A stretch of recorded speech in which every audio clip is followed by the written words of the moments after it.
You guys, welcome. So I wanted to watch this video. So yeah, you guys, I wanted to watch this video. So YouTube partnership, you can crop it out as much as you need to for the ownership of justice related for this Justice of series. So of course, this is for the black and white of justice and everything else in the commendation of justice is exactly as it shall be. Sometimes my phone sometimes have a lot of technology crashes also, so sometimes the technology just sometimes misfades, and some of the technology sometimes goes in and out, because sometimes my phone goes through some spike of episodes, when like the battery of the energy of the technology sometimes like and the software keeps going out and in, you know how that goes, y'all have seen that multiple times in your own phone before. But my phone always does it because technology just always crashes sometimes, and then the phone software goes in and out.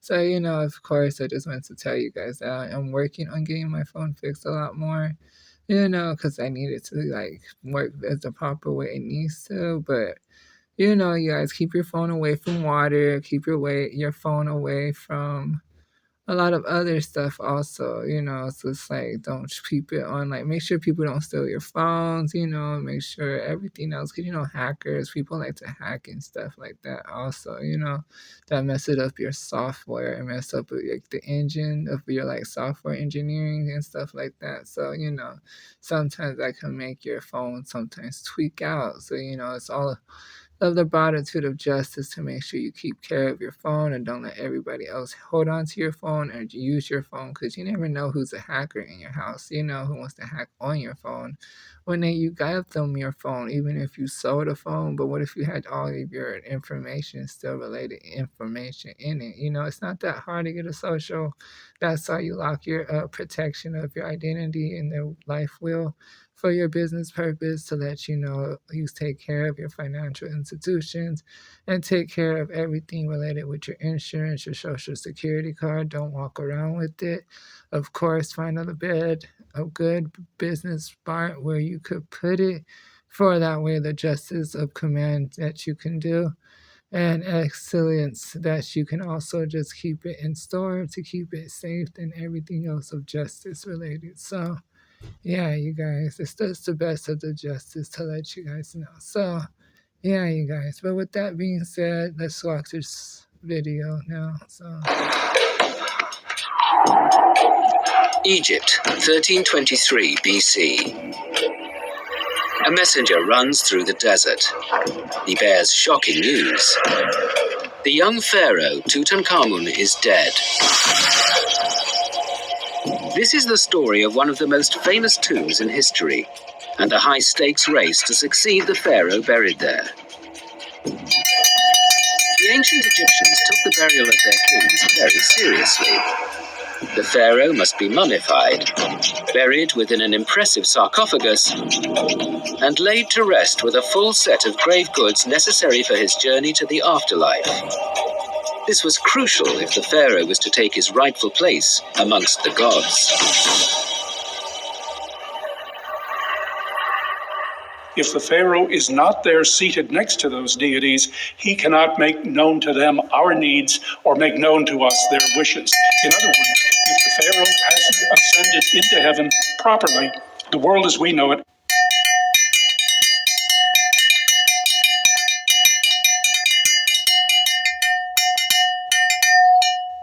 comes to a grinding halt. Catastrophe may befall the kingdom. It means that tomorrow morning the sun won't rise, the moon will not wax and wane, crops will fail, life as we know it is gone, we're dead.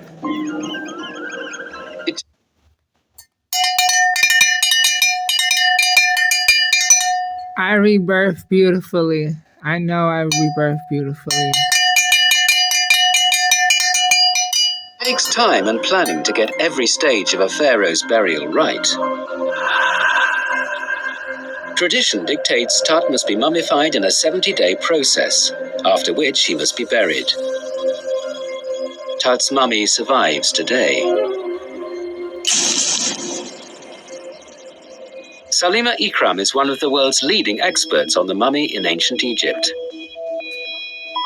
Her close examination of X-rays of Tut reveals the first clues that all was not right in the burial of the boy pharaoh. Tutankhamun's mummy is very peculiar because I've looked at many other royal mummies of the 18th and 19th dynasty, and Tutankhamun's doesn't compare in any way. It looks actually like a very bad quality mummification, which is strange because all the accoutrements that he has and his grave goods are of such a high standard. So why is his mummification so bad?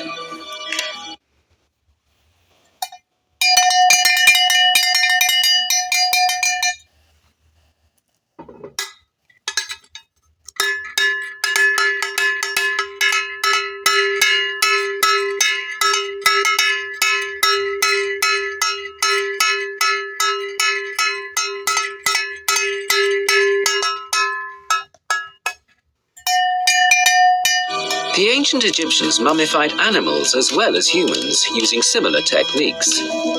Today, she's mummifying a sheep to demonstrate what's so unusual about the mummy of King Tut.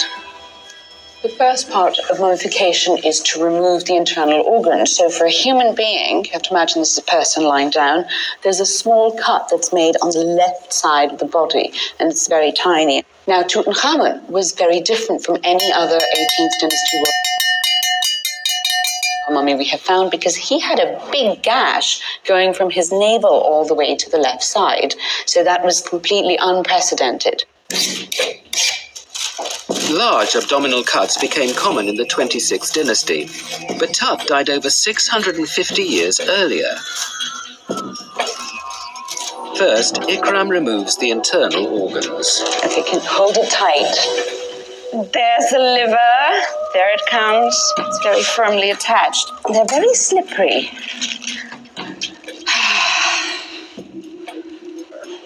Thank you. Okay, you need a lot of upper body strength to pull things out.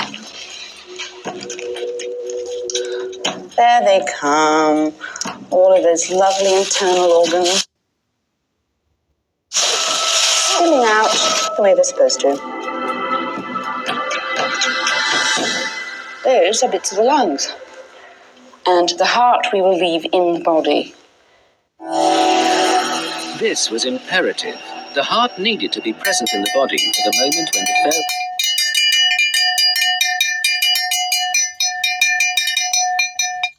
pharaoh's soul was weighed and granted everlasting life.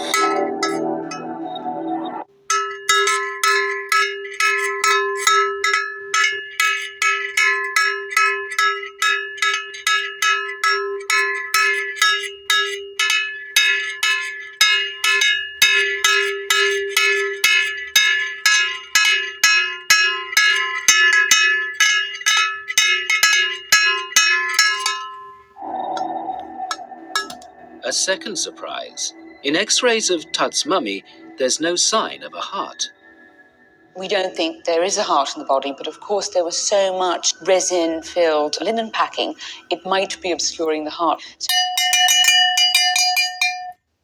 either it's missing or else it's very well disguised inside the body cavity, and either way, that is very unusual for an 18th dynasty royal mummy. Once removed, Tutankhamun's viscera were embalmed, wrapped, and interned in these miniature gold coffins. They were stored within this canopic chest and buried with him. Full Sail University's art and design programs embrace design practices built around emerging technologies.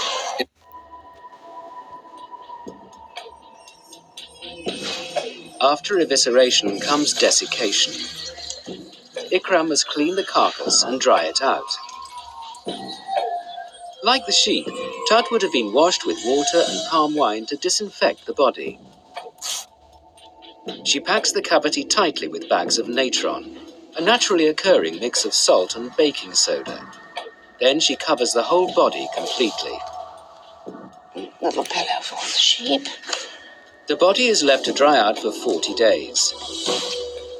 The natron pulls all moisture and fat from the body.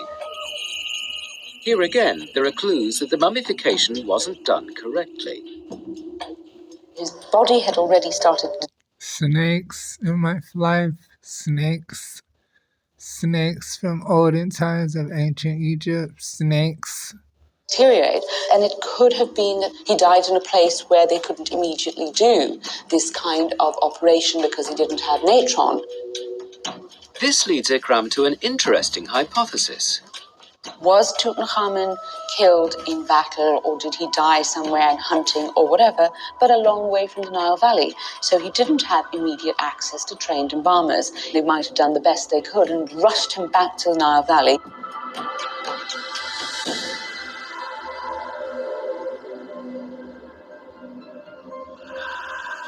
But there's another more sinister explanation for why the early mummification might have been done so incompetently.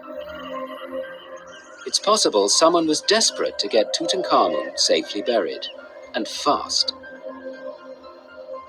As an expert on the politics of ancient Egypt, Peter Brand has studied the fallout from Tut's death. The death of Tutankhamun plunges Egypt into military and political crisis. First of all, they've just lost a major battle with the Hittite Empire, and then the king dies. And Tut has not produced an heir. As the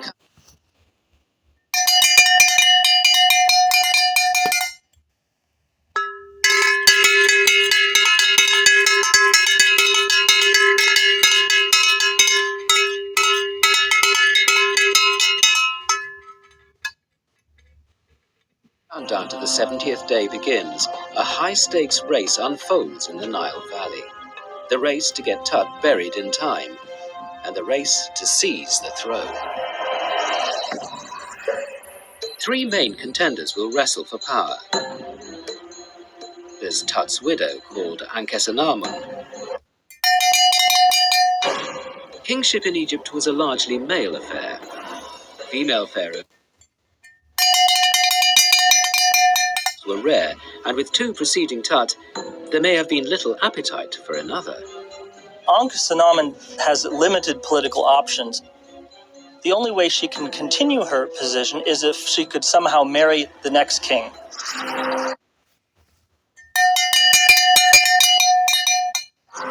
The second contender is Horemheb, the commander-in-chief of the army. Brand investigates his claim to the throne at Horemheb's unused tomb at Saqqara.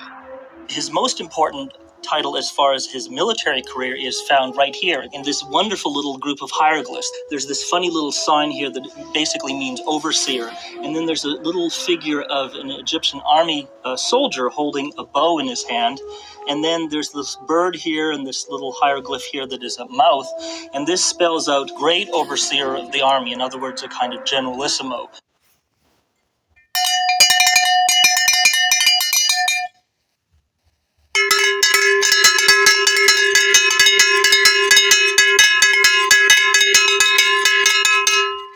A supreme military commander of the Egyptian army. And Horemheb's power and influence extends even further. He is also given some very high honorific titles. He's called here the Great One of the Great One and the Big One of the Big Ones. He's called the Deputy of Deputies and the Inspector of Inspectors, all to emphasize that he's really the highest official under the king.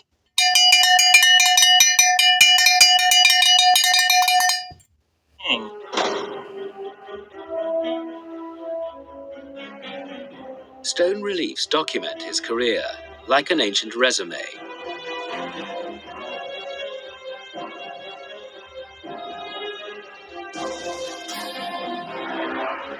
But the most important inscription here lies almost unnoticed in the back of the tomb. And it's this little group of hieroglyphs here, because what this tells us is that he's been appointed the heir apparent to the throne.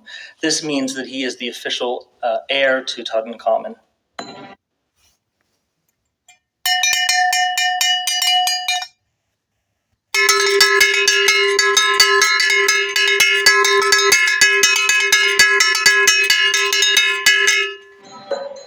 But Horemheb has a problem. He's out of the country on a military campaign. This leaves the succession open for a third contender, a senior court official named Ai.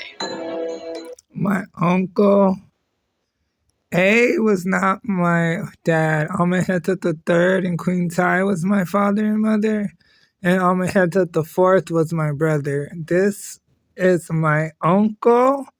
That's my uncle in my family. That's my uncle. I am Nefertiti. I am the Pharaoh War King Neferferatan. I arrived in history of a beast manner of 666, and I am the beholder of the throne because I am here for eternity and rebirthment. I have already arrived. I am already here. I live in the United States of America and I'm already here. And I already rebirthed a big bang. And I already know that life has a purpose and business has a purpose too. And that's the best justice among all. Now, he's no rank outsider. He's a chamberlain. Therefore, he is well connected politically. Presumably, one of his tasks is to arrange for the burial of his lord Tutankhamun, who's just died. And he could use this to perhaps strengthen his own claims to the throne. With Horem I'm tired. away, I must move fast. If I was actually trying to become king, then it would be in his interest to bury Tut as quick as possible so that he could claim the throne himself. Because in ancient Egypt, whoever buries a pharaoh becomes their heir.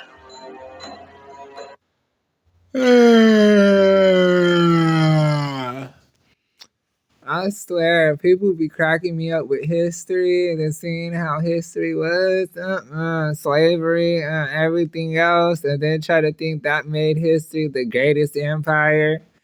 I'm so sleepy. I swear I'm so sleepy. It makes me so... Ooh, I feel a little sick.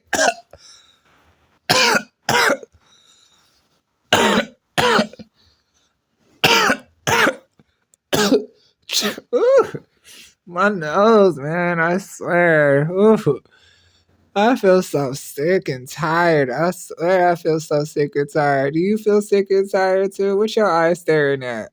What is your eyes staring at? You see me and I see you? Oh, I was wondering, what was your eyes staring at? I was wondering too. Oof. Tut is on his way to everlasting peace, but he leaves behind several rival factions. You're the guy with the gun, the person who would do anything to protect the ones you love. But did you know you could go to jail for simply doing the right thing to keep your family? This would lead Tut's widow to make a momentous decision that would spectacularly backfire and plunge Egypt into further crisis.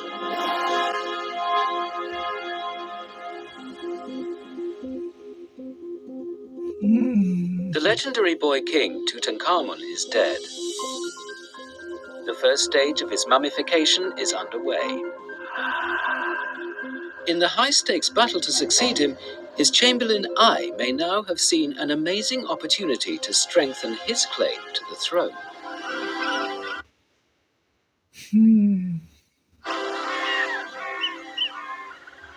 Since 1978, Kent Weeks has mapped all the known and accessible tombs in the Valley of the Kings. The story of Tut's tomb suggests Ai carried off a remarkable piece of political maneuvering. Weeks remembers the first time he went down into Tut's final resting place. Going into the other tombs, which I had done before visiting Tut, had prepared me to see something grandiose. Thousands of square meters devoted to this most famous ruler of all. This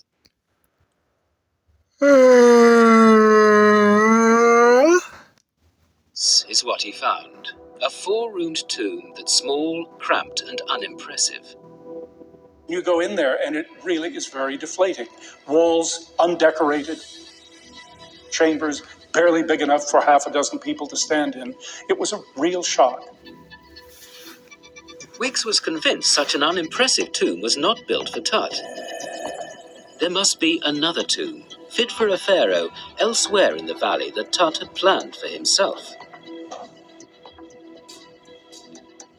This is the tomb we think might originally have been intended for the burial of Tutankhamun. It may have been a work in progress, but not yet ready to be occupied by him. Tut had ruled for 10 years. tombs were usually commissioned soon after succession, so it's strange that Tutankhamun's tomb may not have been finished when he died.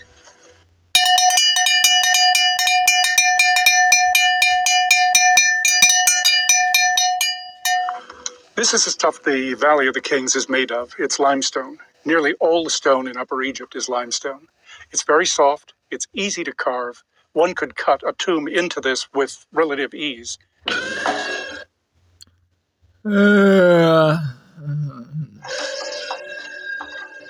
Ancient Egyptian graffiti reveals how it was done. It doesn't take much effort. It doesn't take a lot of time. In fact, it's been estimated that a group of, say, 8 workmen could remove 1 cubic meter, about 30 cubic feet of limestone bedrock every day. At this rate, larger tombs would have been cut in around 15 months. The fact Tut had not completed a tomb worthy of a pharaoh during his 10-year reign could be down to a unique set of circumstances. The end of the 18th dynasty is a traumatic time for the Egyptians, with multiple crises hitting them one after the other in quick succession. We want peace, harmony, and justice. Peace, harmony, and justice is all we ever ask. We already know. We know. It's peace, harmony, and a sense of justice. That's all we ever ask. I am Nefertiti. I am the Pharaoh War King, and I've already arrived in history of a beast. I'm already here. I already arrived. Yes, I am here, you guys. I have arrived already. Yeah, you guys, I arrived already, yeah. But thank you. Oh, goodness, and thank you.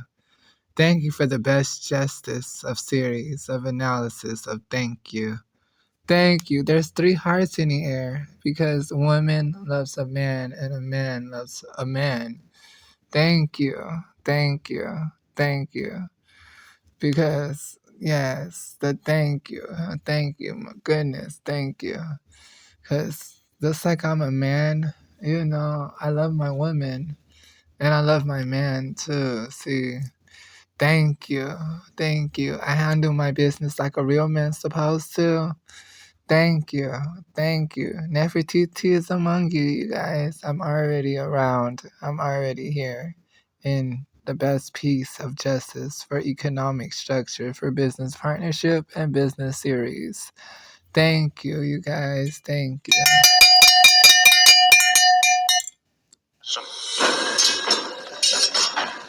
For a start, Egypt was at war. Tut also had serious problems at home. He ruled as Egypt was recovering from the revolutionary reign of his father. Known as the heretic pharaoh, Akhenaten abandoned the worship of the traditional gods and banished the priests. Of course, that makes hatred. Of course. Well, I'll see you guys in another video, you guys. There'll be another series when we make a reactions video. I want to say thank you for the brightness of justice. Thank you.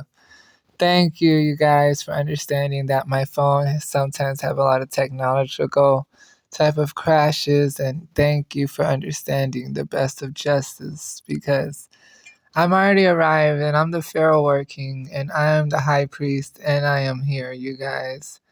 I am the best justice among all nations and everything else. Good morning of a sunset and a good morning of a sunrise has already been here for eternity.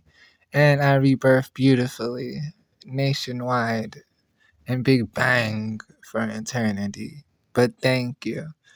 Thank you for believing in me. Thank you. I'm already here, though. Thank you. I'll see you guys in another video.